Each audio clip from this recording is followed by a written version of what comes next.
ඉතාලිය වේවා, ඩුබායි වේවා, කොරියාව වේවා මම කොහේ ගියත් පුළුවන් තරම් ඕගොල්ලන් ලීගල් විදියට මේ රටවල් වලට යන්න. මම ඇයි එහෙම කියන්නේ?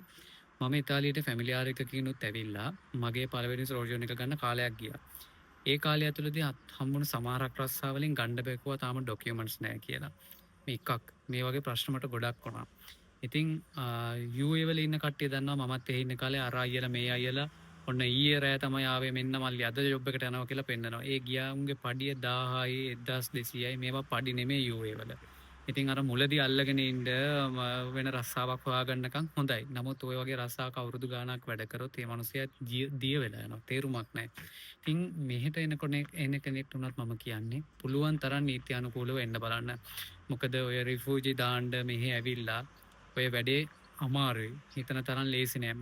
මම මේ තරහකට කියනව නෙමෙයි මගේ ගෙදර නෙමෙයි ඇවිල්ලා ඉන්නේ ඕගොල්ලෝ. මම නෙමෙයි කන්න බොන්න දෙන්නේ. ඒකින්ද මට ප්‍රශ්නයක් නෑ. මම අකමැතියි මගේ ලංකාවේ මිනිස්සෙක් ඇවිල්ලා අමාරුවේ වැටිලා දුක් විඳිනවා බලන්න. මොකද මම එහෙම කට්ටිය ඕන තරම් දැකලා තිනවා. උදාහරණයකට UAE වලදී මේ කොරෝනා කාලේදී ඩුබායි වල විසිට් එකේ ඇවිල්ලා විසිට් එක්ස්පයර් වෙච්ච කට්ටිය වීසා එක්ස්පයර් වෙච්ච කට්ටිය ලොකු අමාරුවක එහෙදී වැටුණා. ඉතින් අපි දන්නේ නැහැ මේ ලෝකේ බලවත් රටවල් මේ වෙලාවේ යුරෝපයටත් බලපෑම් කරනවා නේද මේ සංක්‍රමණ නීති තද කරන්න දෙන්න එපා මේ වගේ ප්‍රශ්න අපි දන්නේ නැහැ ඊළඟ අවුරුද්දේ ඒගොල්ලන් මේ අවුරුද්දේ මොන වගේ ඇක්ෂන්ස් ගනීද කියලා. ඉතින් සමහරකට මේ අපිට උනත් ඊළඟට වීසා එක රිනියු කරන්න මොන විදිහේ බලපෑම් ඇති වෙයිද කියලා අපි දන්නේ නැහැ.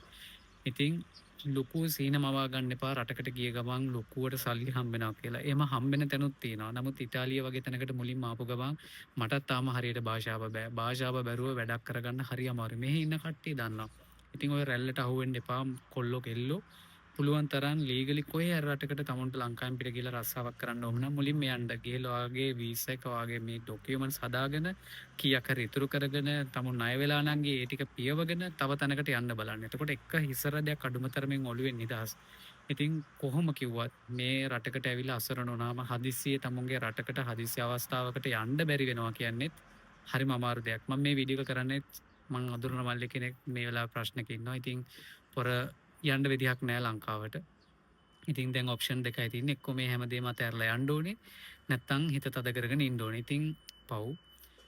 මම කියන්නේ එහෙම අසරණ වෙන්න හොඳ නෑ අපේ ලංකාවේ. කොහේ වුණත්. ඒක නිසා හැම වෙලාවෙම ඔළුව කල්පනා කරන්න අපි සල්ලි හම්බ කරන්න අපි ජීවත් වෙලා ඉන්න ඕනේ. අපි අමාරුවේ වැටුනහම අපිට ඔය කියන කවුරුත් අපේ උදව්වට එන්නේ නැහැ. විශේෂයෙන් මේකට පොලිසිය මේ වගේ දේවල් සම්බන්ධ වුණාම උදව් කරන්නම් කියන ගොඩාක් කට්ටියගේ ෆෝන්ස් වැඩ කරන්නේ නැතු වෙනවා. ඒක නිසා හොඳට ඔළුව කල්පනා කරලා මැච් එකක් ගහන්න ඉතාලිය යුරෝපේ විතරක් නෙමෙයි මිඩල් ඊස්ට් වල ඉඳලත් මැච් එකක් ගහන්න පුළුවන්.